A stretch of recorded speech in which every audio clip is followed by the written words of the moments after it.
दो सूबे बदअमनी की लपेट में हैं, क्या इस सूरत हाल में इंतखाबी मुहिम चलाई जा सकती है? मौलाना फजलुर रहमान का $1 मिलियन सवाल। दावा किया डेरा इस्माइल खान, टांक और लकी मरवत में पुलिस ही नहीं, रात को मुसल्ला अफराद का राज चलता है, दिन में पुलिस आ जाती है। पेशावर में बदअमनी के वाक़यात हो रहे हैं। साथ ही ये भी कह दिया कि इसका ये मतलब नहीं कि हम इंतखाबात मुलतवी कराना चाहते हैं, लेकिन ये एक सवाल तो है। हम इलेक्शन के लिए तैयार हैं, लेकिन हमें पुरअमन इंतखाबी माहौल दिया जाए। लाहौर समेत पंजाब में ठीक सूरत हाल है। हमारी तरफ कोई मेहमान आए तो हम उसे घर से नहीं निकलने देंगे। इसके अलावा सर्द मौसम भी तो होगा।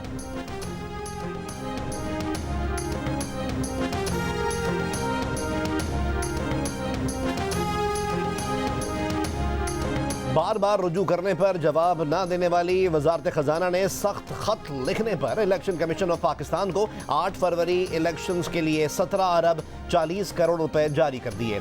इलेक्शन कमीशन ने कल सेक्रेटरी खजाना को तलब करते हुए लिखा था कि वजारत खजाना मुस्बत जवाब नहीं दे रहा, फंड्स जारी नहीं कर रहा। आज की 17 अरब रुपए से जायद की अदायगी से पहले वजारत खजाना 10 अरब रुपए पहले ही जारी कर चुकी है। अब तक इलेक्शन कमीशन ऑफ पाकिस्तान को 27 अरब 40 करोड़ रुपए जारी किए जा चुके हैं। बजट में इलेक्शन के लिए 42 अरब रुपए मुख्तस किए गए थे।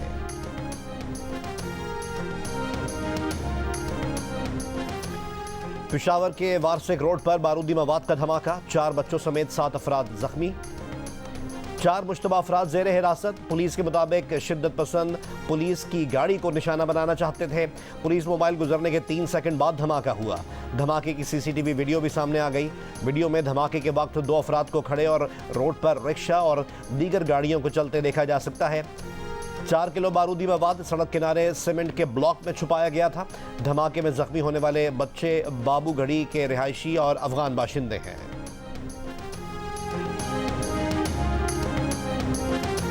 इलेक्शन कमीशन ने चेयरमैन पीटीआई के इंतखाब से मुताल्लिक रिकॉर्ड मांग लिया। बानी पीटीआई की नाअहलियत पर फैसला महफूज। इलेक्शन कमीशन का कहना है कि रिकॉर्ड की रोशनी में साबिक चेयरमैन पीटीआई की नाअहली से मुताल्लिक फैसला सुनाया जाएगा। दौरान समाअत बानी पीटीआई के वकील शुएब शाहीन ने कहा कि कानूनी तौर पर यह केस ख़त्म हो गया क्योंकि पार्टी का नया चेयरमैन आ गया है। अगर आप केस चलाना चाहते हैं तो अकबर एस बाबर पिटीशन दायर कर रहे हैं, इसके साथ चला लें। चीफ इलेक्शन कमिश्नर ने कहा कि आप दरख्वास्त गुजार को मौका दे रहे हैं कि वो नए चेयरमैन के खिलाफ भी पिटीशन दायर करें। दरख्वास्त गुजार खालिद महमूद ने कहा आप ऑर्डर में लिख दें कि साबिक चेयरमैन पीटीआई सजा याफ्ता हैं, पार्टी का कोई ओहदा रख नहीं सकते। चीफ इलेक्शन कमिश्नर ने कहा कि बानी पीटीआई ने इलेक्शन लड़ा ही नहीं, इसमें कुछ नहीं कह सकते।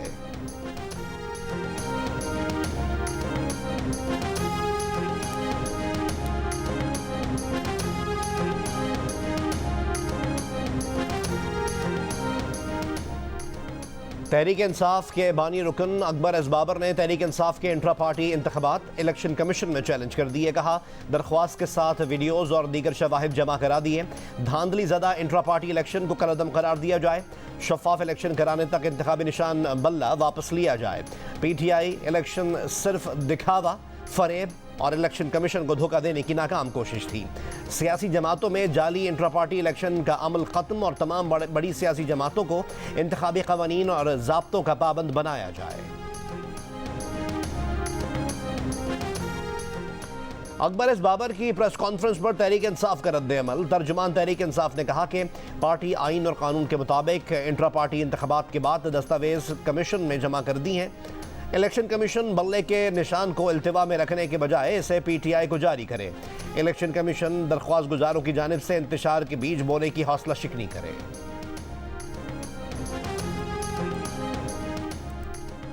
भारत के शहर अहमदाबाद से दुबई की परवास की कराची में मेडिकल इमरजेंसी लैंडिंग।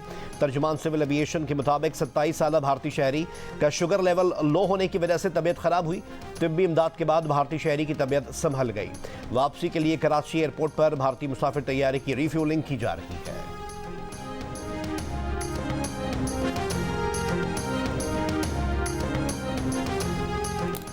बानी पीटीआई बुशरा बीबी से मिलने हमेशा तब आते थे जब खावर माने का घर नहीं होते थे। वो और बुशरा बीबी ड्राइंग रूम में नहीं बैठते, हमेशा कमरे में चले जाते। गैर शरई निकाह केस में खावर मानेका के मुलाजिम लतीफ़ का बयान रिकॉर्ड। जज ने पूछा क्या साबिक चेयरमैन पीटीआई और बुशरा बीबी आपको कमरे में साथ बिठाते थे? लतीफ़ ने जवाब दिया वो दोनों उससे बाहर निकाल देते। बानी पीटीआई तो कमरे में जाने पर उससे बुरा भला भी कहते। बानी पीटीआई को खावर मानेका के घर आना जाना 2016 और 2017 में ज़्यादा हुआ। कई बार उसने खावर मानेका से फ़ोन पर हिदायत मिलने के बाद बानी पीटीआई को घर से निकाल दिया। केस में खावर मानेका, ओन चौधरी और मुफ्ती सईद पहले ही बयान रिकॉर्ड करा चुके हैं। अदालत ने केस के काबिल समाअत होने या ना होने पर दलाइल तलब कर लिए। मजीद समाअत 8 दिसंबर तक मुलतवी। आज आप कहते हो कि मैंने तो जब निकाह हुआ उस वक्त देखा, बीवी साहिबा हैं, उन्होंने खुद क्या इतराफ नहीं किए कि कब मुलाकातें होती थी और तुम खुद कब जाते थे? क्या पाक पतन के लोग भूल सकते हैं इन चीज़ों को कि रातों को आप आते थे और सुबह का सूरज तुलू होता था तो जाते थे? बुशरा बीबी को निकाह के दिन देखने का दावा करने वाले देख लें मुलाजिम और दीगर लोग क्या कह रहे हैं। नून लीग के मियां जावेद लतीफ़ की बानी पीटीआई के निकाह से पहले बुशरा बीबी को ना देखने के बयान पर तनकीद। कहा, पाक पतन के लोग भूले नहीं हैं कि बानी पीटीआई रात कब आते थे और सुबह कब जाते थे।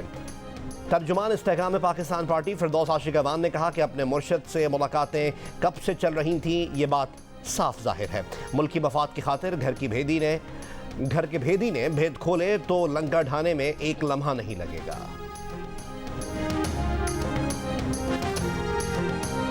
उसका सेंस ही नहीं है कि इंसान हुकूमत कैसी चलाई जाती। हुकूमत आजम खान चला रहा था, उसने जो जुल्म किया हमारी पीटीआई के साथ, ये जो हमारे MNAs MPs फिर रहे या छुप रहे या भाग रहे, मैं उनसे पूछता हूँ क्या तुम्हारी इज्जत थी?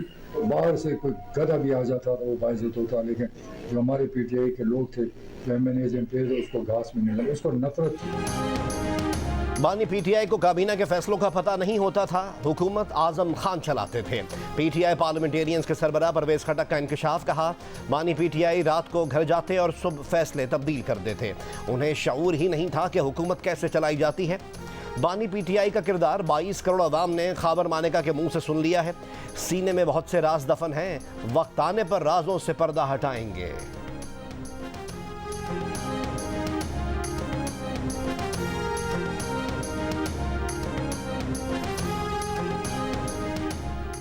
खावर मानेका के बयान की अहमियत नहीं तो मुलाजिम के बयान की क्या अहमियत होगी। तहरीक इंसाफ के बानी से बदतरीन जबर किया जा रहा है। तहरीक इंसाफ के रहनुमा हामिद खान ने कहा कि पीटीआई के इंट्रा पार्टी इंतखाबात वैसे ही हैं जैसे बाकी पार्टियों ने कराए। नून लीग, पीपल्स पार्टी और JUI के ओहदेदारान बिला मुकाबला मुंतखब हुए थे। इन लोगों को पीटीआई के इंतखाबात पर क्या एतराज़ है? नून लीग कहती है कि 2018 में उसे लेवल प्लेइंग फील्ड नहीं मिली। हमारा दावा है कि हमें तो मैदान ही नहीं मिला।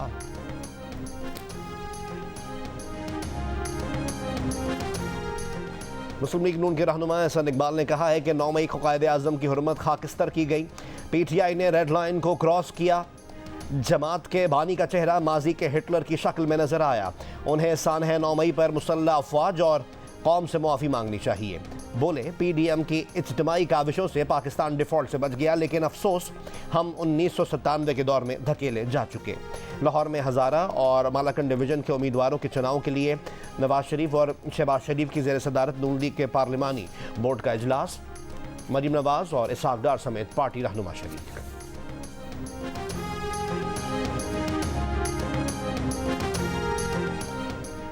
पीपल्स पार्टी के रहनुमा एतजाज अहसन ने कहा है कि साइफर केस सबसे कमज़ोर और सिफर केस है, लेकिन ये सज़ा देने पर तुले हुए हैं। जबर के वक्त बानी पीटीआई के साथ हैं।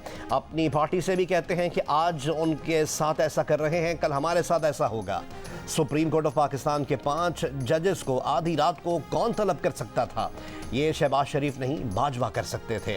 कैदियों की वैन सुप्रीम कोर्ट तो नहीं बुलाती, उनको किसने बुलाया? बाजवा ने। साइफर केस की अडयाला जेल में समाअत का हुक्मनामा जारी। हुक्मनामे में कहा गया है कि वकला सफाई के मुताबिक ऑफिशियल सीक्रेट एक्ट सेक्शन 13(6) के तहत ट्रायल के लिए हुकूमती नोटिफिकेशन मौजूद नहीं। नोटिफिकेशन की अदम मौजूदगी के बायस खुसूसी अदालत ट्रायल आगे नहीं चला सकती।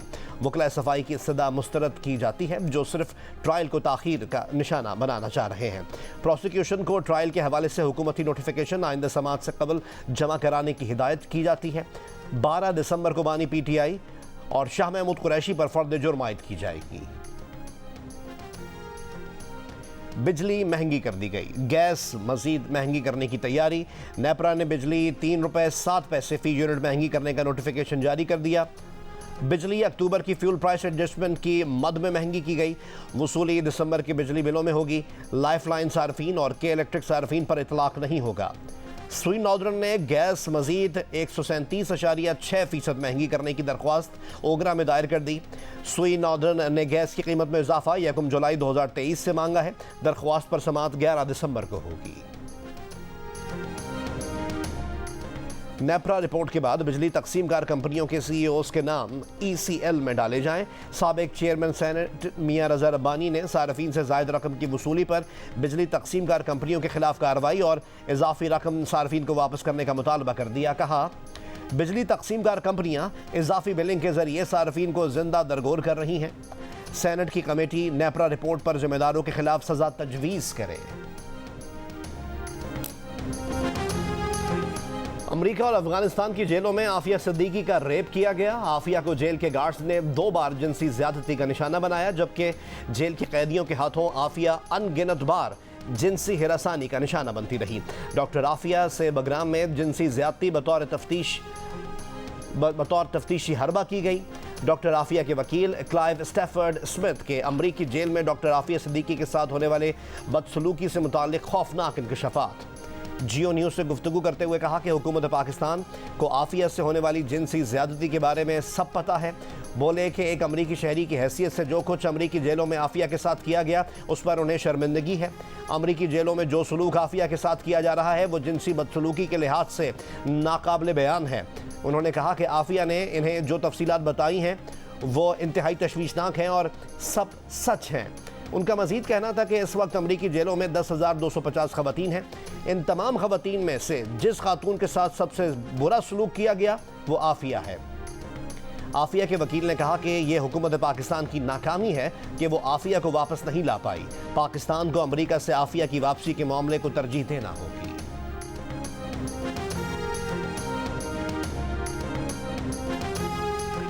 आम इंतखाबात में मुखालफिन को टफ टाइम देने के लिए पीपल्स पार्टी क़यादत सरगर्म। बिलावल भुट्टो जरदारी की सदारत में सिंध पार्लिमानी बोर्ड का बिलावल हाउस कराची में इजलास।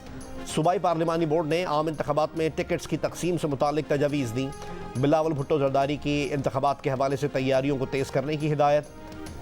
साबिक सदर आसिफ अली जरदारी से लाहौर में पंजाब और बलोचिस्तान के पार्टी रहनुमाओं की मुलाकात। सियासी सूरत हाल पर तबादला ख्याल।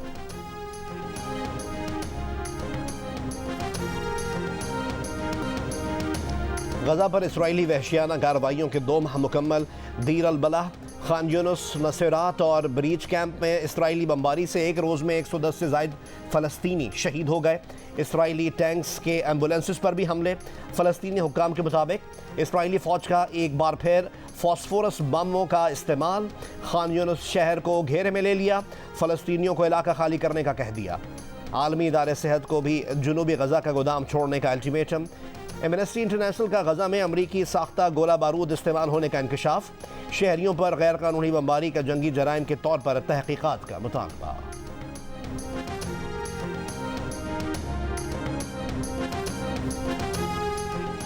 हमास की गजा में इसराइली फ़ौज के खिलाफ शदीद मुज़ाहिमत। अल-क़स्साम ब्रिगेड के खान यूनुस में इसराइली फ़ौजियों और टैंकों पर रॉकेट हमले। 10 इसराइली फ़ौजी हलाक। 24 इसराइली टैंक तबाह कर दिए। स्नाइपर्स की फायरिंग से 8 इसराइली जख्मी। खान यूनुस में इसराइली फ़ौजियों के ज़ेर कब्ज़ा इमारत को बारूदी मवाद से तबाह कर दिया। तल अबीब और अस्कलान में भी रॉकेट हमले। इसराइली फ़ौज की 2 मेजर समेत 5 फ़ौजियों की हलाकत की तस्दीक। गजा में 7 अक्टूबर से अब तक ज़मीनी झड़पों में 82 और मजमूई तौर पर 408 इसराइली फ़ौजी हलाक हो गए। इसराइल लबनान सरहद पर इसराइली फ़ौज और हिजबुल्लाह की झड़पें। हिजबुल्लाह का खलत अलवर्दा में इसराइली फ़ौज पर हमले में 1 इसराइली फ़ौजी हलाक और 1 ज़ख्मी करने का दावा। इसराइली हमलों में 1 लबनानी फ़ौजी भी जाँ बहक हो गया।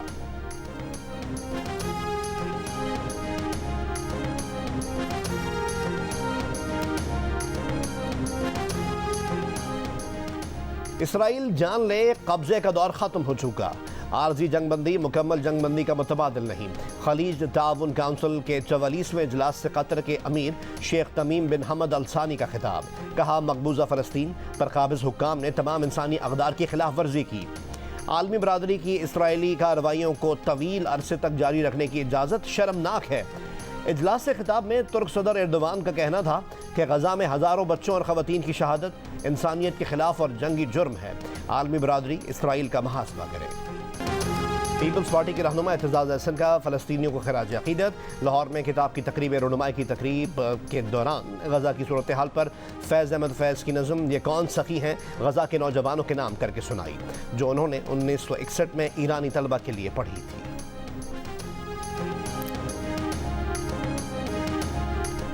जुनूबी वज़ीरिस्तान के इलाके सरारोगा में सिक्योरिटी फोर्सेज और दहशतगर्दों के दरमियान मुकाबला। फायरिंग के तबादले में सिपाही अहमद अली शहीद हो गए।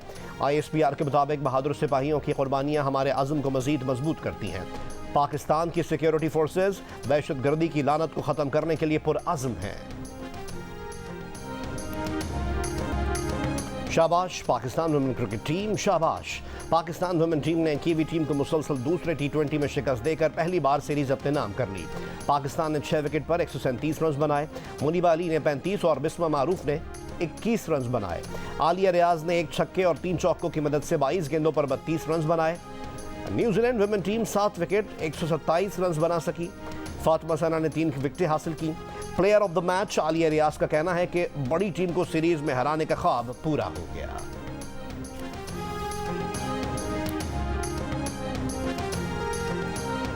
पाकिस्तान वुमेन टीम अच्छी कारकर्दगी पर खुश। न्यूजीलैंड के खिलाफ भी वाइट वॉश के लिए पुरआज़म। कप्तान निदा डार ने कहा, पहले जनूबी अफ्रीका को शिकस्त दी, अब न्यूजीलैंड को हराया। वुमेन लीग होगी तो खेल में मजीद निखार आएगा। बिस्मा मारूफ ने कहा, तारीखी फतह के लम्हात यादगार हैं, मोमेंटम बरकरार रखने की कोशिश करेंगे। अच्छी परफॉर्मेंस पर मुनीबा अली और wicket keeper batter Nazia Alvi भी खुश।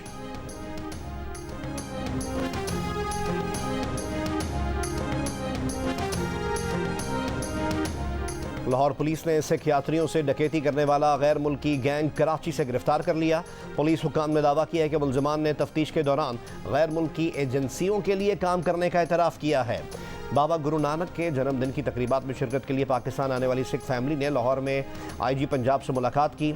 मुलजमान की फौरी गिरफ्तारी, रकम और सामान बरामद करने पर पंजाब पुलिस का शुक्रिया अदा किया। सिख फैमिली के सरबराह सरदार कंवल दिलजीत का कहना था कि पंजाब पुलिस USA, कनाडा और UK से भी नंबर 1 है।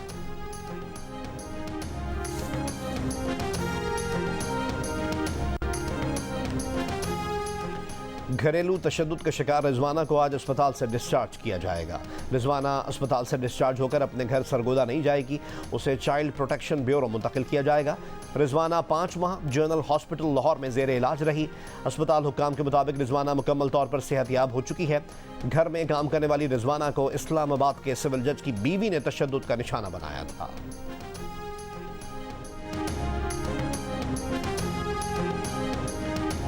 इस्लामाबाद के इलाके लहतराड़ रोड पर फायरिंग। साबिक चेयरमैन झंगी सैयद अबरार शाह समेत 4 अफराद जाँ बहक। पुलिस के मुताबिक मुसल्लह अफराद ने गाड़ी पर फायरिंग की। वाकया जाती दुश्मनी का नतीजा है।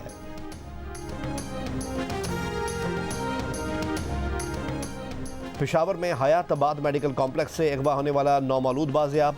बच्चे के अगवा में मुलव्विस खातून समेत 2 मुलजमान गिरफ्तार। पुलिस के मुताबिक 25 नवंबर को पैदाइश के फ़ौरन बाद बच्चा तब्दील करके बच्ची वालिदैन को दी गई थी। CCTV वीडियो की मदद से मुलजमान को गिरफ्तार करके बच्चा बाजियाब कराया गया। DNA रिपोर्ट आने पर बच्चा वालिदैन के हवाले कर दिया गया। भारत में दाएं बाजू के ग्रुप श्री राष्ट्रीय राजपूत करनी सेना के सदर सुखदेव सिंह को हलाक कर दिया गया। नामालूम अफराद ने भारतीय शहर जयपुर में वाक़े घर में दाखिल होकर सुखदेव सिंह पर फायरिंग की। सुखदेव सिंह की हलाकत के बाद हामियों का जयपुर में एहतजाज। राजस्थान के मुकामी गैंगस्टर ग्रुप ने सोशल मीडिया पर सुखदेव सिंह कत्ल की जिम्मेदारी कबूल कर ली।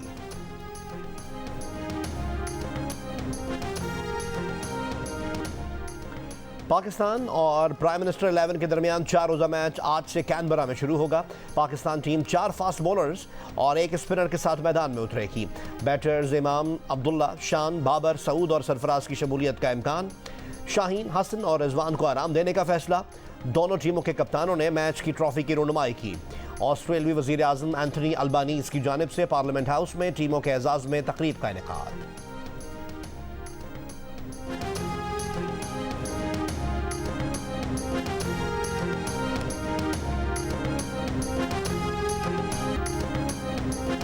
समुद्री तूफान मचांग आंध्र प्रदेश के साहिल से टकरा गया। तूफान के जेर असर भारतीय शहर चेन्नई में तूफानी बारिशें, ट्रेन्स और परवाजें मनसूख, स्कूल बंद, बिजली गायब, एयरपोर्ट के रनवे और सबवेज पानी में डूब गए।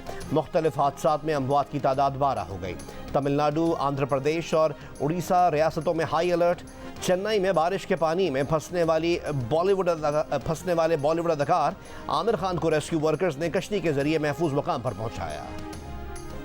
गुजरावाला में मौसम सरमा के आगाज में ही फूड स्ट्रीट की रौनकें बहाल हो गई। मछली की दुकानों पर रश लग गया। ठंडे मौसम में गुजरावाला की लजीज मछली खाने दीगर शहरों से भी शहरियों की आमद जारी। पाकिस्तानी लड़की जवेरिया खानम को भारतीय नौजवान समीर से शादी के लिए बिल आखिर भारतीय वीज़ा मिल गया। भारत पहुंचने पर जवेरिया का वालिहाना इस्तकबाल।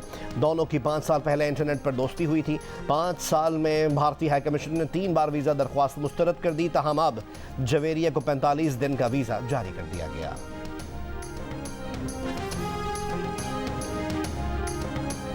और दिल का रिश्ता ऐप ने पाकिस्तान और भारत में अलग अलग धड़कने वाले दिलों को यकजा कर दिया। रब ने कराची के आदिल और भारत की आमना की जोड़ी बना दी। दिल का रिश्ता ऐप पर दोनों के दिल जुड़े, घर वालों की रजामंदी से रिश्ता तय पाया। आदिल और आमना का कहना है कि वो शादी के बाद दुबई शिफ्ट हो जाएंगे।